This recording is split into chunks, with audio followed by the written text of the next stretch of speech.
Berapa sebenarnya patut simpan emas setiap bulan di Public Gold baru rasa tenang? Jawapan dia tak sama lah untuk semua orang, of course. Ada orang mampu simpan 100, Alhamdulillah.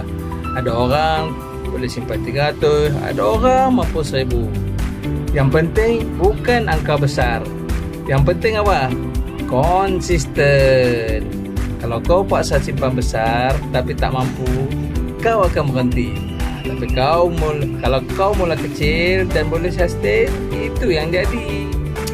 Dalam simpan emas ni, tenang tu bukan datang dari jumlah besar.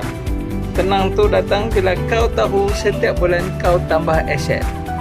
Jadi, soalan sebenar bukan berapa banyak nak simpan. Soalan sebenar, berapa kau boleh konsisten. Kalau kau nak aku bantu ikut bajet kau, DM aku bajet. Aku susun ikut kemampuan kau.